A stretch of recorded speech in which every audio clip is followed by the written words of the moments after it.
So we're gathered this morning with many more folks than we have been accustomed to joining us for our immigration spotlights, and we're so grateful to each of you for joining us. We're excited because this week we have Libby Como, who has invited a guest speaker to come and talk with us about one of the root causes of migration. Not only here in the US, but really around the world. And Libby's going to be kind of the host for us this morning. Before I turn it over to her, Mary Jean has a brief reflection to give us. This is a quote from Margaret Mead.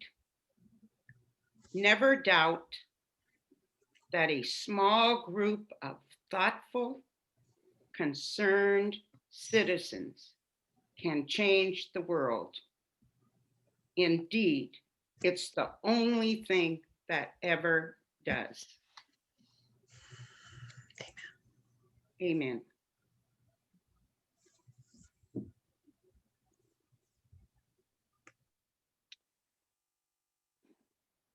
Thank you, Mary Jean.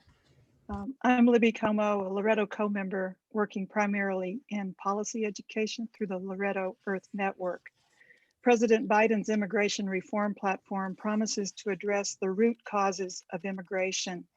And from our perspective, the climate crisis is a compelling root cause.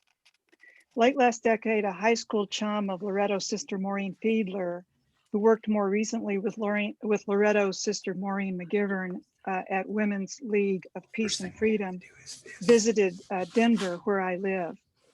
Pat O'Brien introduced me to a nonprofit out of Boston called Biodiversity for a Livable Climate. It was the first time I heard that Earth has a fever because she's fallen ill. Basically, that we have tanked her web of life. Human recklessness has caused the sixth great extinction of species. This approach urges us to hasten to heal Earth's basic aliveness, as she had done for millennia, to regulate her own temperature. Following this trail, I attended conferences, listened to podcasts, and produced the spring 2019 issue of Loretto Earth Network News on regenerative agriculture. My experience in Cancer Alley on our southern coast and as a legal advocate on behalf of rights of nature initiatives in Colorado made me well aware of the powerful political drag on transforming to green energy. We've made hard-fought progress in that direction, but it can be exponentially accelerated by returning agricultural lands to their more natural role in sequestering carbon from the atmosphere, by mimicking Earth's life-giving mandate of biodiversity. For millennia, Earth's skin of living soil had thrived through the work of multiple species of microorganisms, fungi, and wriggling earthworms, who together with green plants have sequestered carbon from the atmosphere to build more soil and bury the excess carbon in deep layers. This long work of the ages has been reversed through burning fossil fuels and distilling their byproducts into chemical fertilizers and pesticides that have killed the soil and harmed our health. The so-called Green Revolution after World War II exported chemical agriculture beyond the US, promising to feed the world. Unfortunately, the byproducts of wasted soils and poor health proliferated in its wake. The call today is to mimic Earth's own wisdom and return to biodiverse soils before it is too late. That's my hope of giving you some background. We need more funding to precisely measure the results in a specific field, but we know now that the 5 key principles of regenerative agriculture on a vast scale can clear poisons out of the soil that have been making us sick, prevent the massive soil erosion that creates dead zones at the mouth of rivers, foster high nutrition foods, make farming financially sustainable, restore biodiversity, store water, and remove enough carbon from the atmosphere to reverse the harm we have already forced up there that threatens future generations of all species. All this while the green energy transition works to stop putting more carbon up there in the first place. Since the US has emitted more than our fair share of carbon, externalizing the consequences to the global South, we have an obligation to do what we can to remove as much of our excess as possible, as quickly as possible. It is the global South that has taken the initiative. I am so pleased to introduce you to Florence Reed of Sustainable Harvest International, who will share her experience with Honduran farmers in the context of pressures to migrate north.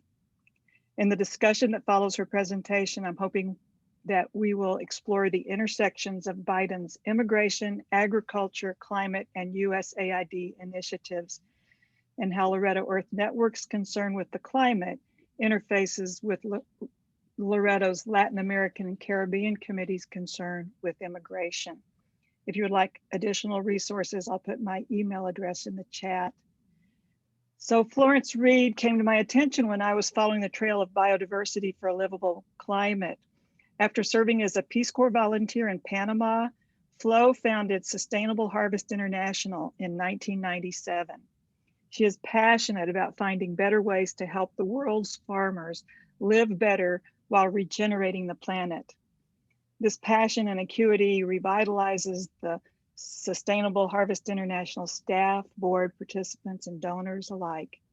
In addition to zipping around the world when she could, spreading the good word about Harvest International and making connection, Flo lives with her family in an environmentally friendly house on 30 acres of garden and forest in Surrey, Maine. It is my pleasure to turn the mic over to Florence Reed. Thank you so much, Livy. I'm so grateful for the invitation from you and the Loretto community to be with all of you today and to share a little bit about my work.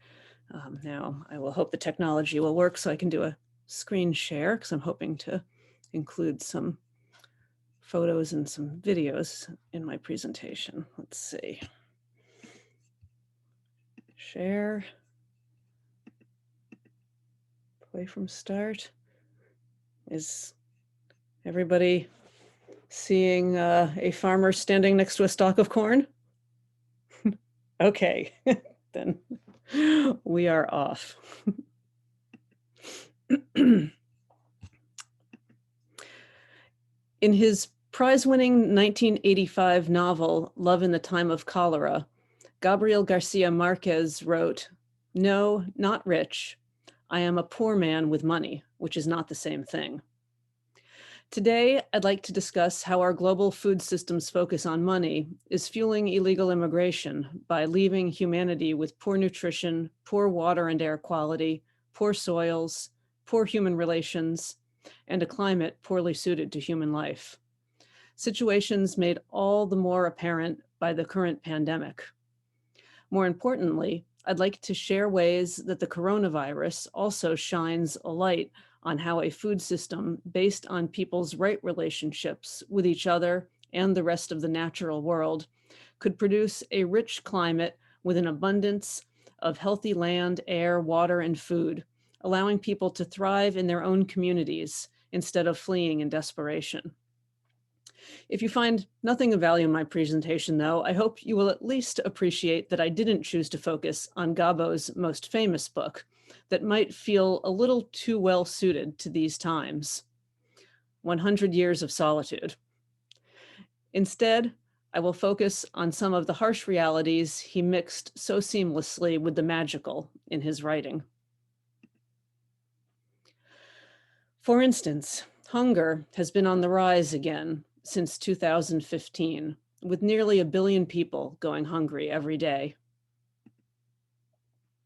Shockingly, the majority of those going hungry live in rural areas, but it hasn't always been that way.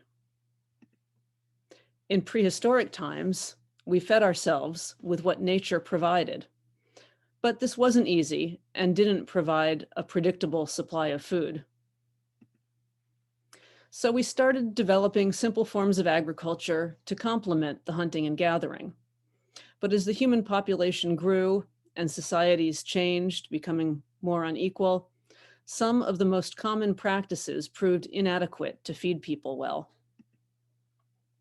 Slash and burn farming, for instance, erodes the soil if the land doesn't have enough time to recuperate.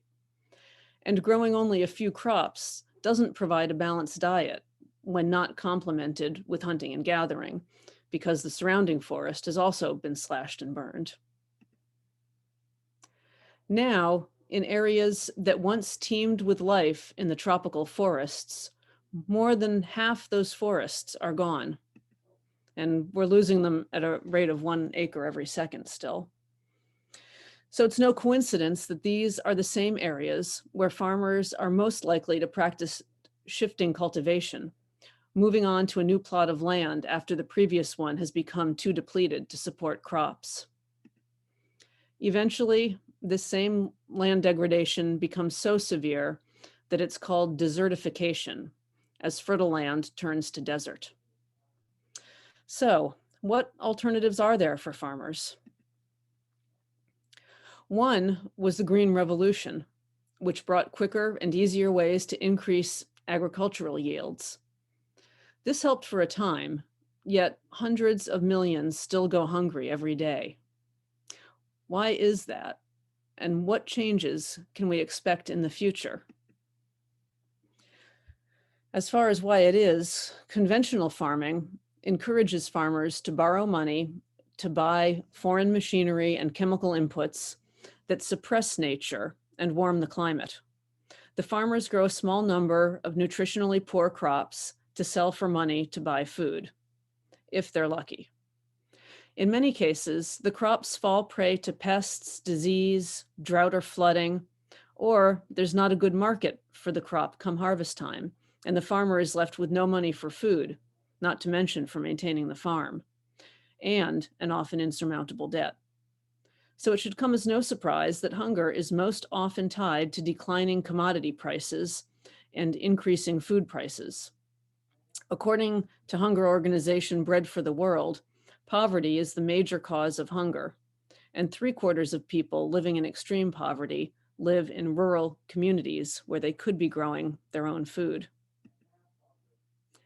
The coronavirus pandemic exacerbates all of these problems, making it even harder for farmers to access credit, buy inputs, market their crops, or even purchase food, as transportation and manufacturing are restricted or even shut down.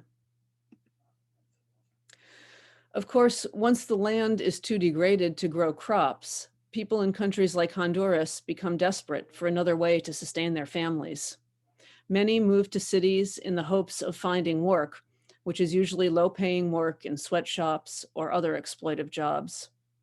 City life also makes them likely victims of gang violence or other crimes, and some eventually join into this crime or these gangs in the effort to stay alive or protect their families. So what do we say in the face of farming systems that sicken consumers, suppress nature, and exploit workers, pushing them into hunger and poverty? Gabo said, "To oppression, we respond with life." And what's more, life is the best thing that has ever been invented. At Sustainable Harvest International, we fully believe in this philosophy. And for 23 years, we've helped farmers embrace life, or in other words, nature, to produce an abundance of healthy food, like on Cirillo Alvarado's farm in El Caliche, Honduras, a farm that promotes biodiversity instead of killing all but 2 or 3 desired species, and finds that healthy ecosystems, both above the ground and in the soil, produce an abundance of crops without costly external inputs.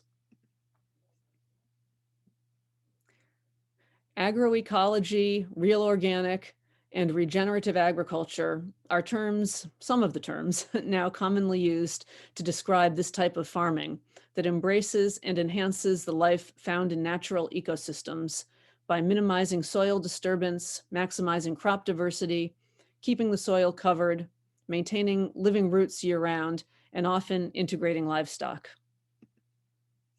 The way Sustainable Harvest International spreads regenerative agroecology practices is by hiring local field trainers, each of whom works with a cohort of smallholder farmers and their families, visiting them every week or two for several years, sharing new practices that build one on the other and on the farmer's existing knowledge.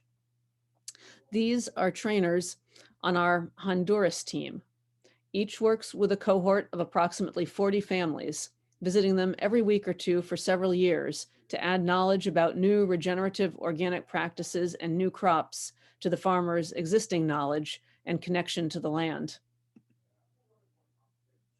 That's how farmers like Cirillo adopt techniques like intercropping, mulch, erosion control, and many more to improve production of traditional crops like corn and yucca.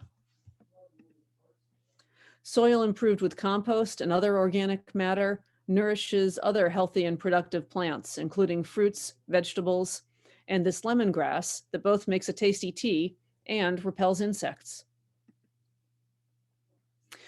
Just listen to the life that this farmer in Honduras is finding in the time of Corona. Hola, ¿qué tal? Soy Nelson Silva Alvarado, propietario de este huerto aquí en el Caliche, Cibotepeque, Comayagua, Honduras. Mando un saludo especial pues a todos los que hacen posible, pues que han hecho posible para que este huerto pues esté aquí activado, y también a todo el personal administrativo, técnicos de campo, que son los que más han estado cerca de nosotros, y también a las familias donantes, para que yo, y al igual que todos los que estamos unidos en este proceso de cosecha sostenible, pues estamos bien felices porque en nuestro huerto pues cultivamos la yuca. Aquí las pueden ver, están sembradas. Tenemos también acá el camote. Tenemos camote por acá, lo vamos a ver por acá, vamos a poner esto acá. Contamos con los camotes, pues aquí los tenemos. Tenemos las habichuelas, contamos con lo que es el ajo, tenemos el culantro de Castilla, también tenemos por acá pues para preparar los alimentos, lo que es el plátano, también contamos con el banano, que ustedes pues pueden ver que aquí los cultivamos en esta parcelita, donde también con el apoyo de cosecha sostenible pues se ha recuperado. Pues antes era un predio ahí donde caminaban bestias, pero que ahora pues ya lo ocupamos para nuestros alimentos. Seguimos por acá, ustedes pueden ver acá el huerto, y así como miran pues los demás compañeros, pues así los mantenemos para poder estar. Ya no podemos ir al mercado, más con esta pandemia que se ha venido a nivel mundial, pues ya los mercados pasan cerrados, pero nosotros pasamos aquí porque aquí venimos nosotros a cosechar nuestros productos para nuestros alimentos propios, y de los que también los compañeros no tengan allá, pues yo tengo acá, y hacemos el intercambio de productos para poder preparar nuestros alimentos sanos y libres de toda contaminación. Aquí pues pueden ver ustedes la cebolla. Tenemos aquí también pues la cebolla, miren. Vamos a arrancar unas matitas acá para que ustedes miren. Las cebollas, son cebollas. Aquí están los arreates. Tenemos también la sábila o aloe. Voy a continuar para acá. Aquí tenemos pues el garbanzo. Aquí tenemos el repollo. Por acá tenemos el amaranto, chile, orégano. Y por acá pues está lo que es el producto de la malanga. Aquí pueden ver ustedes la malanga. Y entonces pues esto es todo lo que nosotros tenemos. Y agradecemos a ustedes, pues los demás compañeros. Tenemos nuestras parcelas por allá ya un poquito más amplias, pero por motivo de esta pandemia pues que nos ha venido a nivel mundial, algunos compañeros productores pues han tenido que perder sus productos porque no hay acceso de vehículos para acá, pues como ustedes pueden ver, pues está sólido, no hay nada, estamos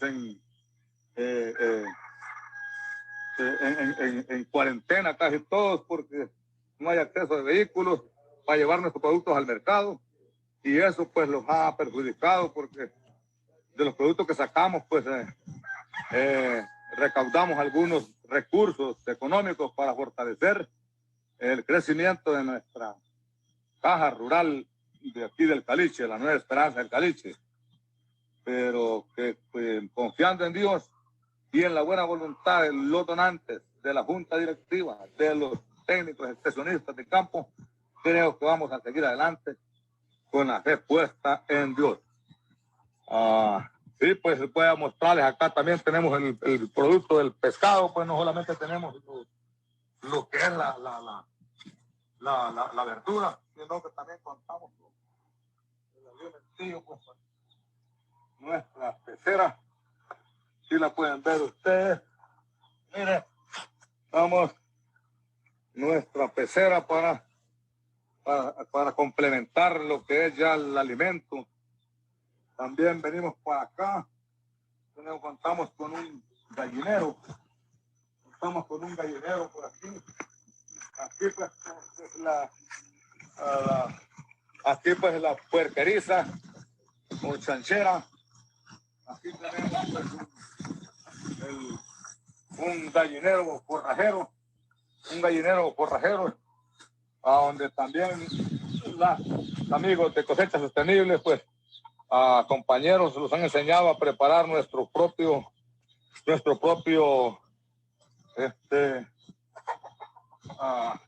concentrado para darles.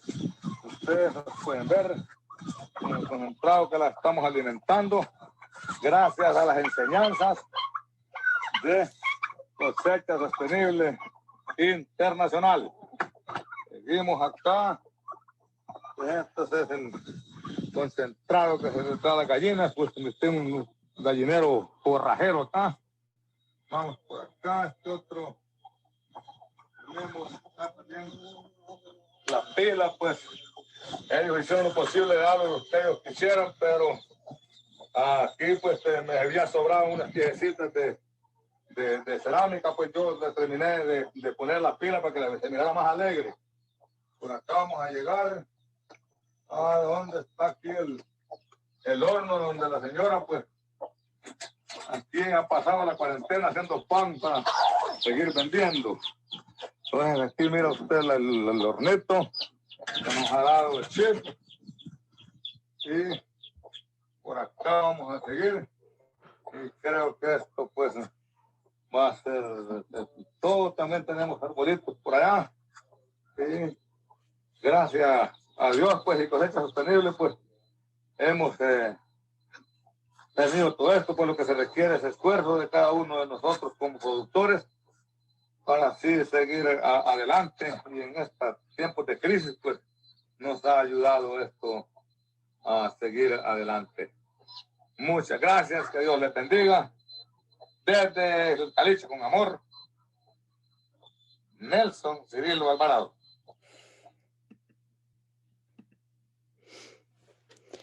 So for SHI, the low-hanging fruit of curbing illegal immigration is helping smallholder farmers in countries like Honduras who want to stay on their land in their communities. The right farming practices can ensure that farmers never again feel forced to make a dangerous journey north in order to sustain themselves and their families. As I mentioned at the start of my presentation, the majority of people going hungry live in areas where they could be growing their own food. And as Don Cirilo showed you, they can really grow a lot of food. And with the right techniques, they could grow plenty of that food with little or no external inputs or financing. All over the world, they're embracing this opportunity when given the chance. I founded Sustainable Harvest International 23 years ago to help smallholder farmers make this transition to agriculture based on the life inherent in nature, rather than death by fire or chemicals. Over the years, as Gabo says in Love in the Time of Cholera, I discovered to my joy that it is life, not death, that has no limits. Just listen to the life that Cirilo and other farmers in Honduras are finding.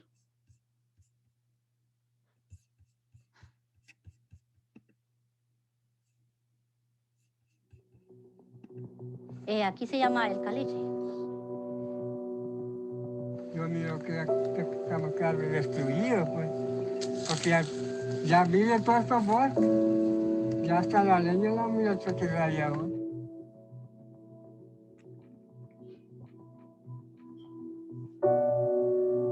Pues nosotros quemamos toda la basurita, chapeamos y la quemamos. Todos esos ríos, y ya quedaría como una arena.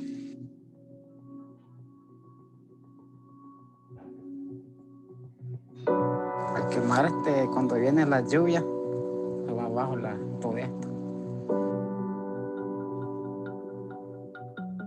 La verdad, la cosa es una institución que jamás había venido a nuestra comunidad y ha sido de buen provecho. Tuvimos bastante tiempo que vivíamos en la casa, pero nunca se nos había ocurrido plantarla porque lo veíamos como difícil, ¿verdad? Porque había mucha grama, había solo espinas. Y en esto, pues no, ya cuando vinieron, ¿verdad? La institución de Chicas, ya vemos los proyectos que él ha podido cosechar, ¿verdad? Y eso nos ha servido a nosotros en lo económico y también para nosotros. Sí, porque antes compramos estas cosas allá y llevan veneno, otras cosas, y mientras que acá no, porque acá solamente son comidas saludables. Ya hoy en vez de gastar, más bien nosotros vamos ahorrando, ¿verdad? Y todo, si vendemos plátano, pues también es para siempre, para la misma familia. Y ya es un ingreso para lo demás, ¿verdad?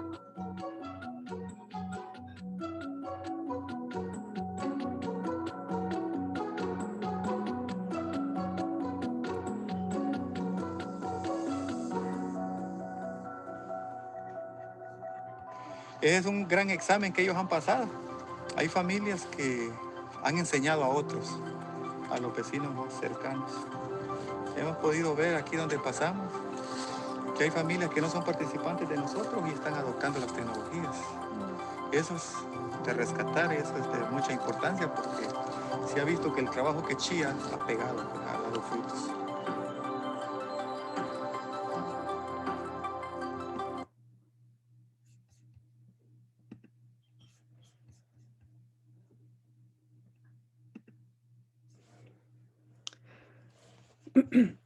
So in fact, farmers like Cirillo are growing everything they need for a rich life. And they are doing it in a way that increases rather than decreases biodiversity, decreases rather than increases greenhouse gases in the atmosphere, and makes them infinitely more resilient to crises like COVID-19. Last month, the families of El Caliche graduated from SHI's program and are now continuing on their own. Their field trainer is getting ready to start with a new cohort of farmers. Altogether, more than 3,000 Sustainable Harvest International families in 4 countries have transformed 30,000 acres of degraded land to regenerative organic farms. And that includes the planting of more than 4 million trees over the last 23 years. They've done this mostly so their families can eat better and have more money to cover other basics like education, better housing, and healthcare. But they and we can all celebrate that they're also increasing biodiversity and drawing down 48,000 tons of carbon out of the atmosphere every year. This matters to all of us, but is still a drop in the bucket compared to the challenges faced by humanity. So my greatest hope is that this drop in the bucket, along with others, can ripple out across the globe to create the level of change we need. For our part, SHI has set a scaling up vision to help 1 million farms transition to regenerative organic practices by 2030, in line with the UN Sustainable Development Goals. We'll work with some farms directly, and we'll train other organizations such as government agencies to use our methodology to reach even more farmers. In this way, we plan to help lead the way to a paradigm shift for the 500 million small-scale farms that produce most of the world's food with almost no resources. If we help those 500 million farms become regenerative like Cirillo's farm, illegal immigration will become almost non-existent, with people immigrating only because they want to and not because they feel forced to. Those same farmers would also draw down 6 billion tons of carbon from the atmosphere into the soil every year, which is equivalent to closing every coal-fired power plant on Earth. And they'd create 3 billion acres of habitat for more biodiversity. That's 30 times bigger than all the national parks in the United States combined. Those 500 million farmers are ready to do their part, but they can only do it with some support to get started. Now, I imagine you're wondering, what will it cost for 500 million farmers to shift to regenerative organic agriculture? Well, we've been wondering the same thing. It currently costs SHI $5,000 to support a farmer through our multi-year program. Not bad if you look at it as equivalent to getting a college degree, but multiplied by the 500 million smallholder farms, it adds up to a hefty price. In the face of the kind of change we think humanity needs to make, we're taking a fresh look at how to significantly lower the cost for achieving core desired outcomes, such as putting carbon back into the plants and soil on degraded lands, so they can feed the families who live on them while also stabilizing the climate. We're now testing changes to our program that we think could cut the net cost by almost 90% to $250 per farm per year for 3 years. At this price point, it will cost $30 billion per year for 12 years to reach all 500 million smallholder farms. Now, you may still think that $30 billion per year should sound like a lot to a woman who's struggling to get her nonprofit's budget past 1.5 million. And okay, yes, I'll admit that on some level, 30 billion does sound like a huge amount to me.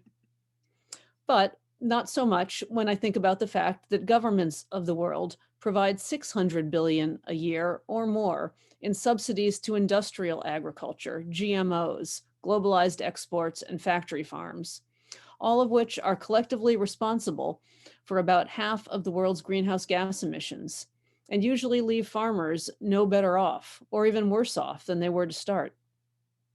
So if we're talking about redirecting 5% of current government subsidies away from degenerative farming to regenerative farming, 30 billion doesn't sound so big anymore, especially not when I consider that it could end hunger and poverty for 500 million families, while also saving a livable planet for all of us.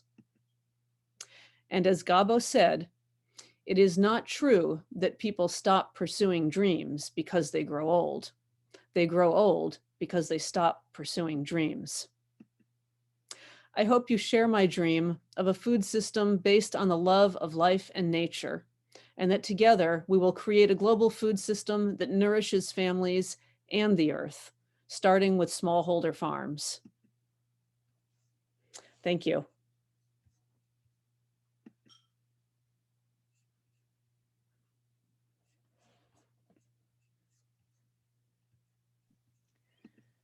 Well, thank you. Thank you. Flo, that is amazing. Totally amazing. So I think I'm the one that's supposed to moderate a discussion. Is that right, Sally?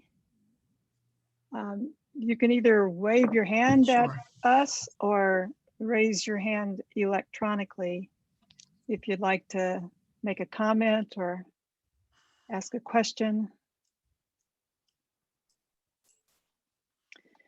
If there's nobody asking a question, I have a question as to I see Bob. Bob has his hand up. Oh, Bob. I have a question. Sure, Bob. Thank you. So Florence, thank you so much. This is amazing, amazing stuff that you're doing.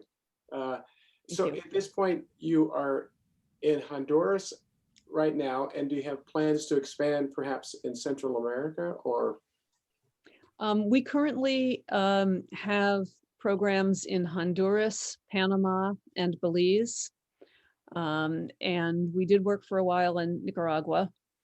As we're moving forward with our plans for scaling up, we are looking first to see how much we can scale up within the countries where we're currently working. But then beyond that, we're going to start broadening our vision, looking at the rest of Latin America, maybe the Caribbean, and eventually maybe Africa or even parts of Asia as well. Can I ask a follow-up question? Sure. Sure. Okay. So with regards to that, how is it, or how are the governments received, how are you received by the governments that where you are working or where you are trying to work? When I first started Sustainable Harvest and approached the governments, generally the reaction I got was, how many dollars are you going to direct through my office? And when I'd say none, they would pat me on the head and say, nice gringa, you go ahead and hang out with the farmers. And they didn't seem too interested. This was back in the 90s. And so at the time, a lot of farmers, particularly in Honduras, said, well, this is a step forward, at least, they probably won't kill you for helping us. Thinking back to the 80s when a lot of farmers, and I imagine and many of you might know about the liberation theology and some of those movements and some of the terrible things that happened in places like El Salvador and elsewhere. So initially it was sort of benign neglect, or some of the farmers didn't see it as benign. One farmer said he wished they would just come in and kill them because it would be nicer than letting them just slowly go hungry and not get any support for doing better. But that was my initial experience. Now, things have changed a lot in the last 23 years, and I'm feeling much more hopeful now. In February, my colleague and I met with Panama's Minister for the Environment, and he seemed very interested in working with us to roll out our program on a more national level in Panama. And he's asked that we work with his staff to create a proposal to then take to the Agriculture Ministry as well to see about a three-way partnership to do this. So we're trying to build our capacity as a small organization to now engage in that type of partnership. In Honduras, we haven't approached the government too much. We spoke with somebody from their lead for environmental, their lead for climate change. He seemed interested in working with us, but we haven't gone too far with that because we need to build our own capacity a little bit more in order to engage strategically and successfully with the governments if we're able to. We're certainly going to this with our eyes open, knowing that there could be many challenges in working with governments. But I'm hopeful that we are going to find at least some that we will be able to engage with in a positive and successful way. And actually in Belize also, the other country where we're working, their Minister for Agriculture has expressed interest in a possible partnership with us. But we haven't gone far enough along to see what it will look like when the rubber hits the road. And I hope to have positive things to report within the next couple of years.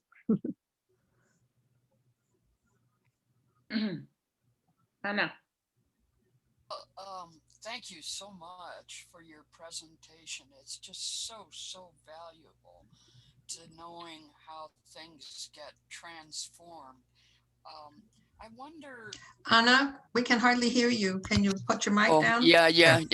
I just wanted to thank you for that wonderful presentation, which shows us very well how things can be transformed. It's very hopeful. I wonder, of course, I understand it's a way different situation, but I'm sure there's some commonalities. Could you comment on what is happening in India right now with the farmer movement? I am not terribly knowledgeable about that. I can say that I recently learned more about the movement in, I hope I pronounce it right, Andhra Pradesh. Somebody else can correct me if I got it wrong.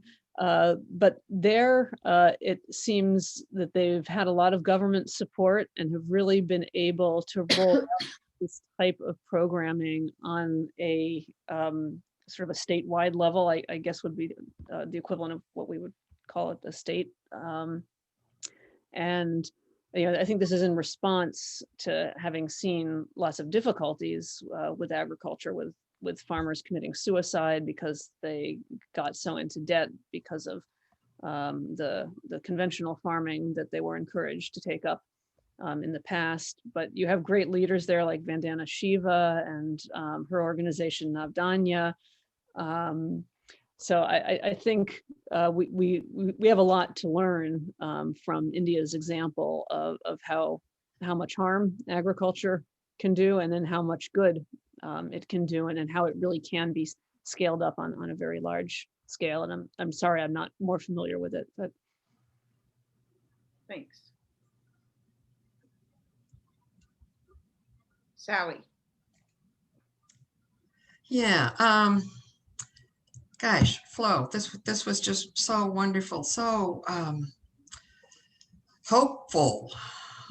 Really, I mean, it just makes me smile to know that's going on. That I feel so lucky to get to see these hopeful transformations. yes, the man in your video was just so excited about what he's been able to do. Yep. And although it didn't seem like it, we did not ask him to send that. We did not script that. His son took that video back in April near the beginning of the pandemic and sent it to us to thank us for how the work they had done with us thus far had been helping them. And wow, it just gives me chills to know the impact you've had on his life and the lives of the people around him and his community, his family, and that you're doing this elsewhere. It's just, wow, congratulations. Thank you so much. Thanks. I feel so lucky to And do this work. I take note of the fact that we have at least 3 people on this call do work at the United Nations. Oh. So I am wondering what connection you might have with any of the agencies or organizations in or around the UN. And if we can have a conversation along those lines. Yeah, we've had some communications with people from places like UNDP, UNEP. We haven't been able to work too closely with them yet because as I understand it, the UN programs need to be connected to the governments, the national governments. They're not generally done so much independently. So in the past, we weren't working in that way. We were, as I said, sort of doing our own thing with the farmers. Now, as we're starting to move towards the scaling up vision, starting to talk to some of the governments, it's our hope that by partnering with the governments, we'll be able to also then partner with some of the UN agencies, that they might act as intermediaries to connect us with the right government officials, the right government agencies, and then they might also then direct funding to the programs that we would do collaboratively with the government agencies. Sonia, you had your hand up. Pardon me, I was so moved by your video. It was so good. Thank you. And it's such a great educational piece too, but I think you just answered the question I was going to ask. That was what can we do? What's the next step that we can do?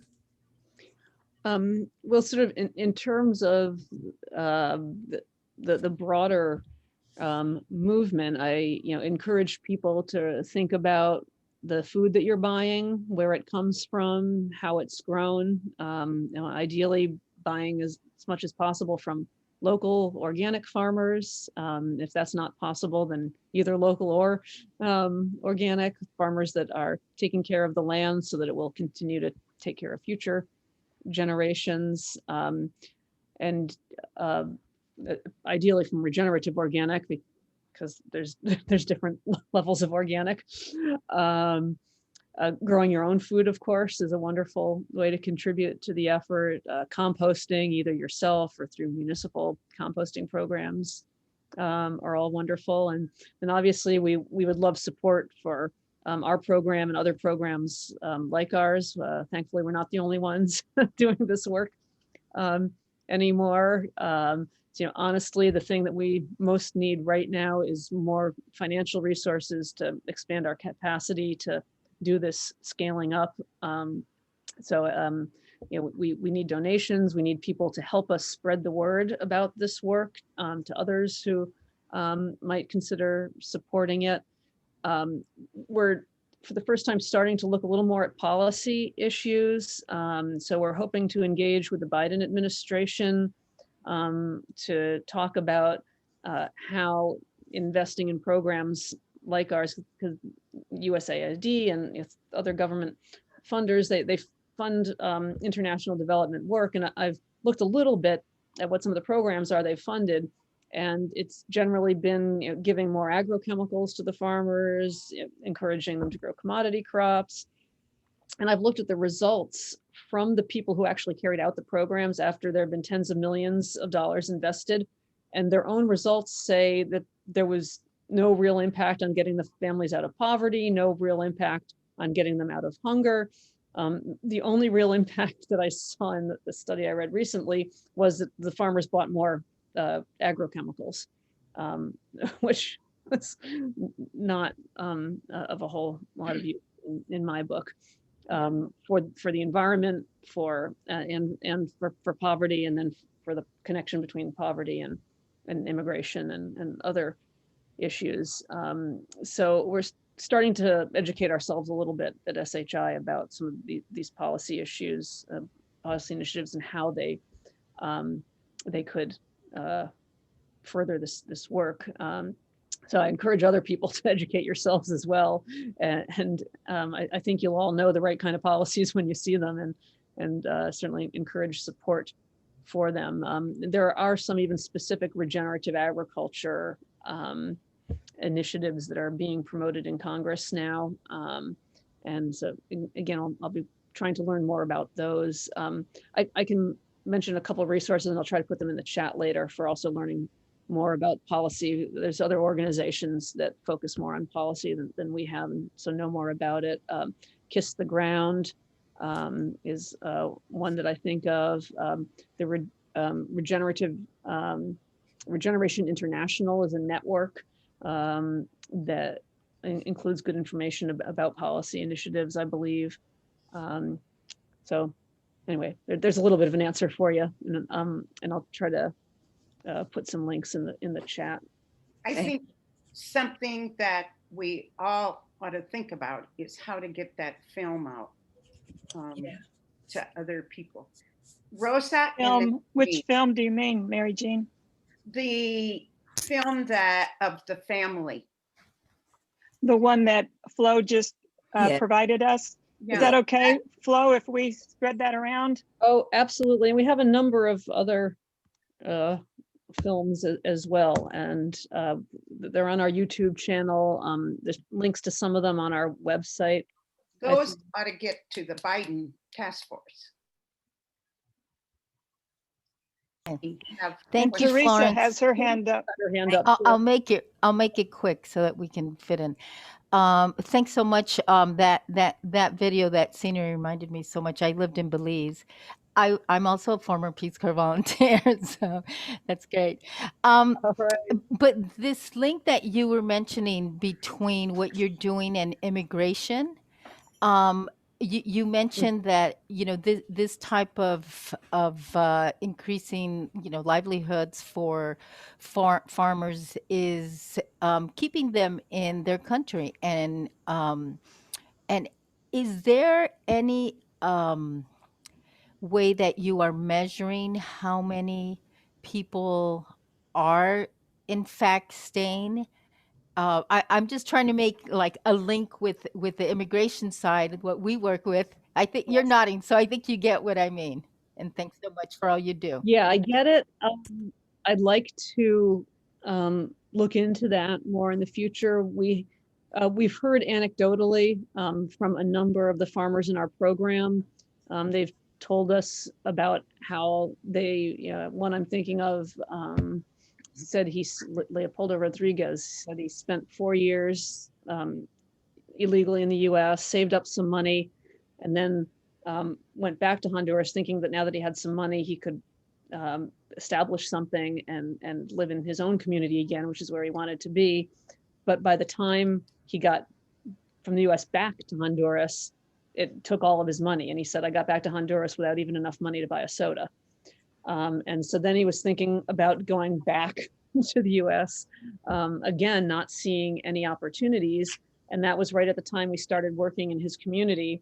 And he met our field trainer and saw, hey, maybe this is a way that I can stay and make a go of it here. And he ended up going through our program and staying. And I've heard a number of stories like that from families, mothers who said they're grateful that because of our program, their children have stayed in the communities. They haven't gone to the city. They haven't gone to the US. But we haven't collected any hard data on that. I think we've been a little nervous about asking people about that, because I know in many cases they feel a little bit frightened to share that they have been in the US illegally, fearful that there might be repercussions, but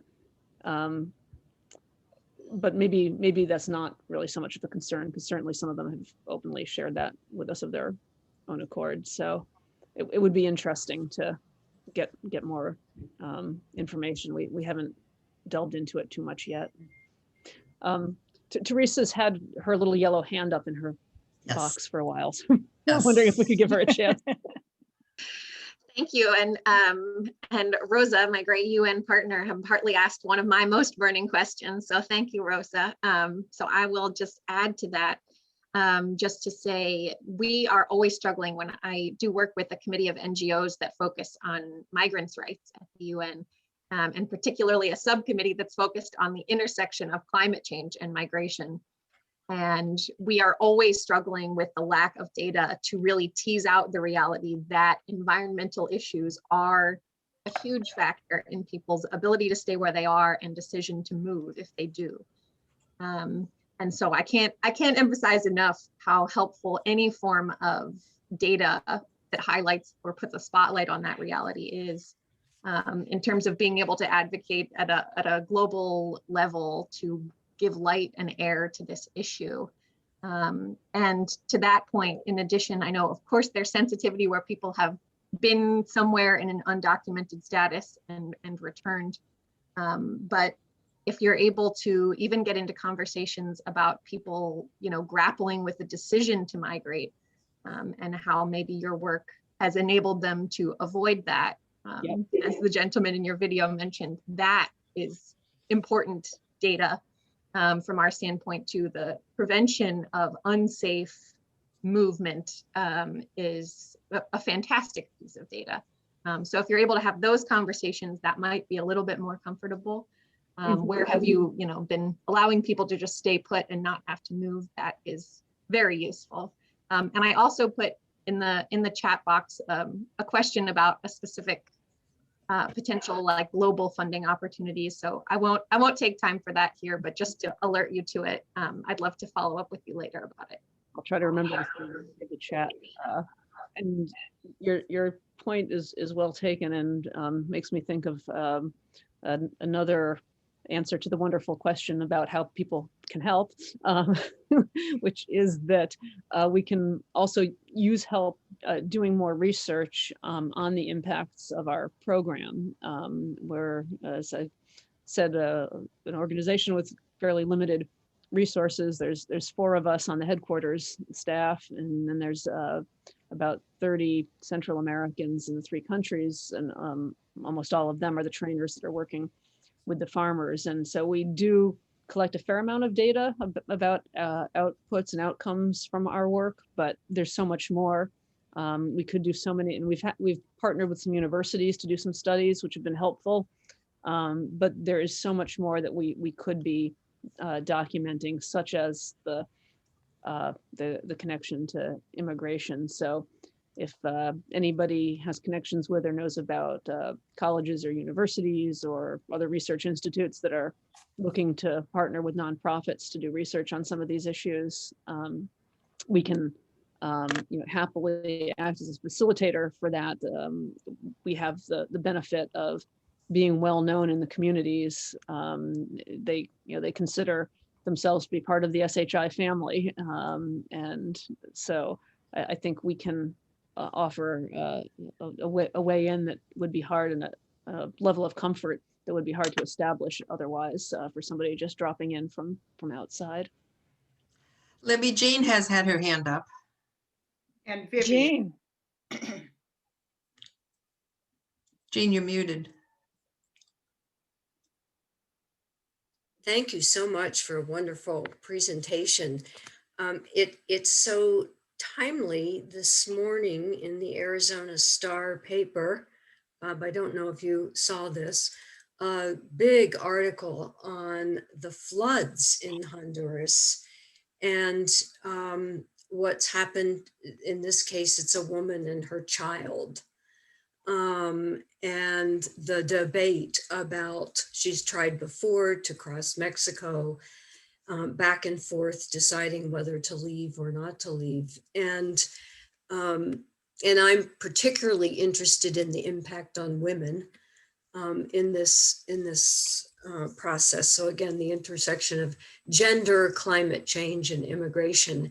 But I just support what Rosa asked, that if we can combine some data with some compelling stories, and the flooding again is related to the earth and the climate change and the recent tragedies there. So it's a great connection, and I thank you for your presentation to be able to make that connection. Thanks. We definitely do see that connection, and we see on the farms where the farmers have been able to reestablish trees on the hillsides. They, for the most part, avoid landslides that would probably be happening otherwise, because they're putting more tree cover and building up the organic material in the soil. The rain is again able to penetrate into the soil, back down into the aquifers, and provide water when it's needed, but not have it just running off the hard pan degraded soil and into the rivers and causing flooding and then causing siltation of the offshore reefs and all these other problems. So and the man in the video also talked about the river that's just sand now. So the connection to water is a very strong one as well. And Vivian, you've been so patient. Please take the floor. Thank you, Libby. Thank you, Libby.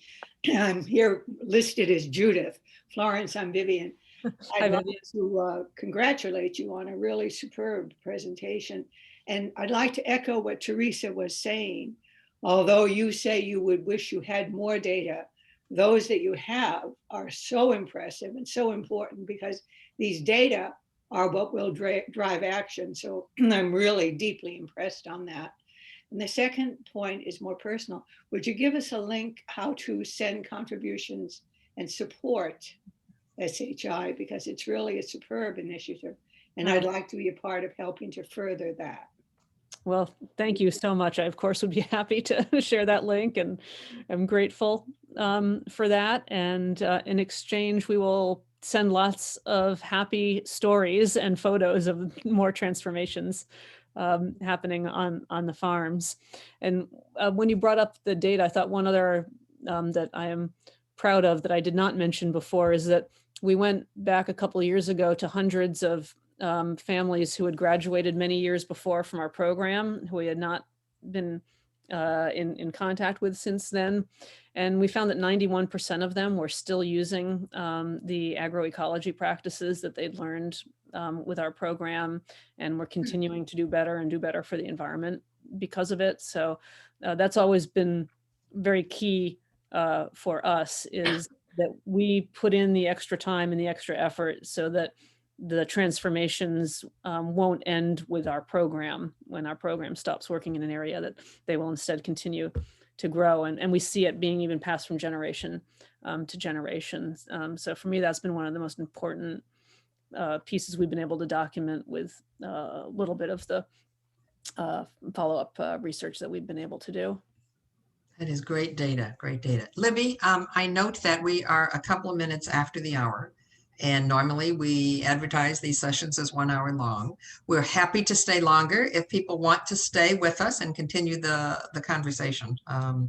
But if those of you know, if any of you have to leave, we understand that.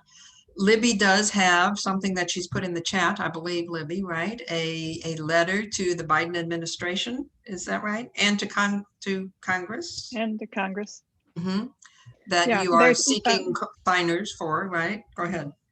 Right. Biden's new immigration reform agenda includes addressing root causes.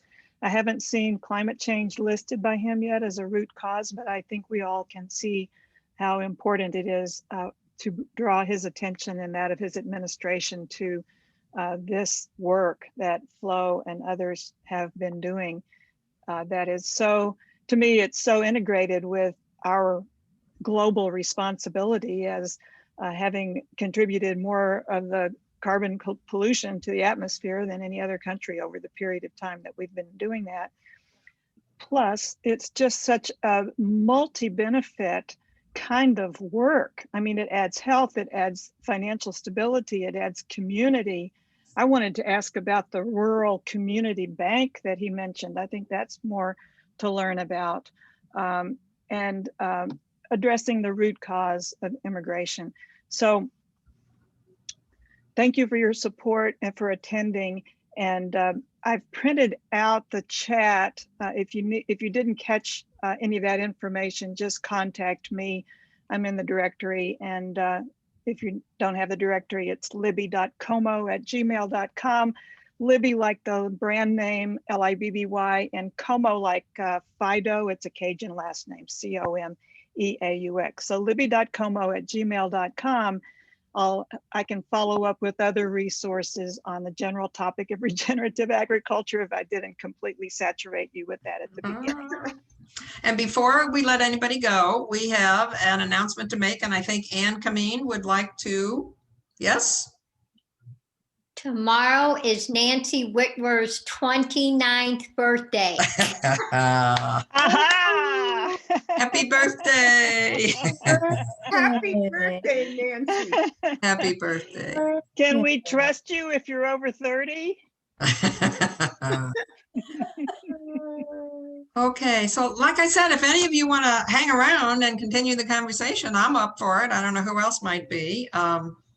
But if anybody wants to follow up with any questions to me at any other time, I've put my email address in the chat as well. And people are welcome to do that. I'm going to be looking, I've saved the chat, so I'll be looking at those that I haven't had a chance to look at as well. Okay. Thank you so much, Flo. This has been so exhilarating. Yeah. Ann, Ann. Yeah, Flo, I did a medical mission down in Honduras a couple years ago. The big issue with immigration and every medical thing we saw was gang related. Mm-hmm. You see that? Yeah, well, the gangs operate mostly in the cities and we operate mostly in the rural areas. We have had occasions where members of our staff have been victims of crimes, either by gangs or otherwise. Again, I feel like it's still, the roots go back to rural people being forced out of their rural communities and then ending up in situations like with the gangs, either victims of them or joining with them. In the rural communities, I just don't think that you would have nearly that level of crime. I know when I was in the Peace Corps in my little rural community, I experienced one instance of crime where some teenagers stole my horse's so the bridle or the saddle, something, and their father spotted it and made them return it the next day and apologize to me.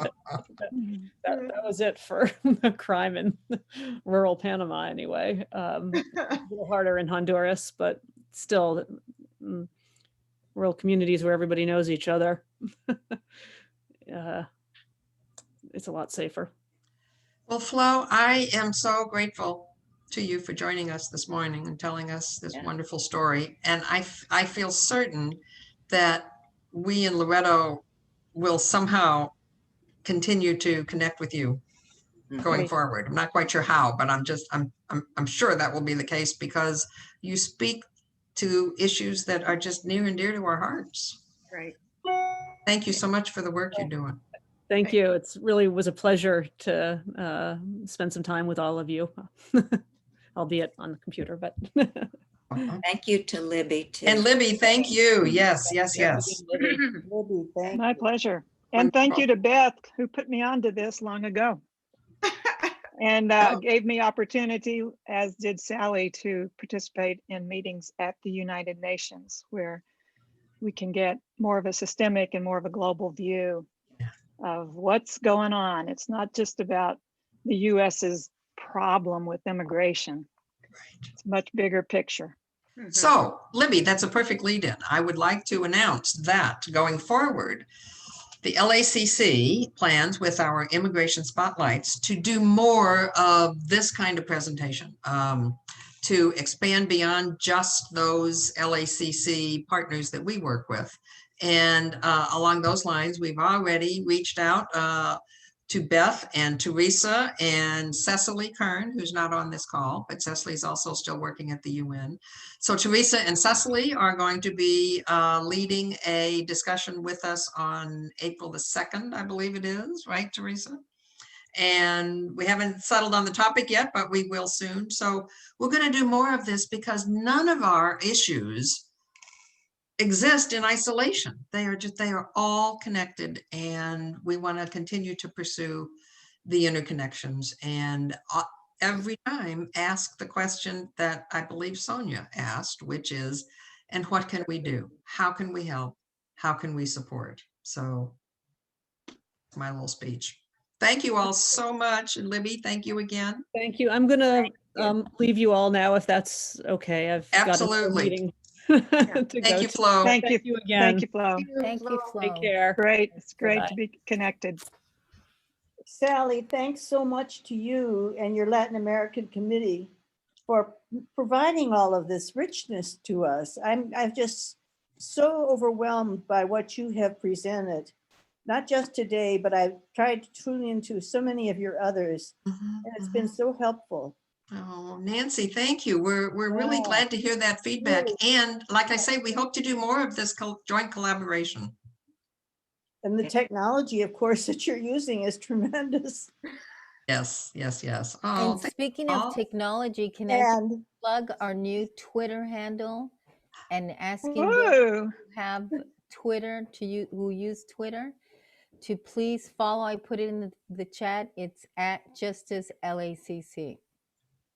So Rosa, I don't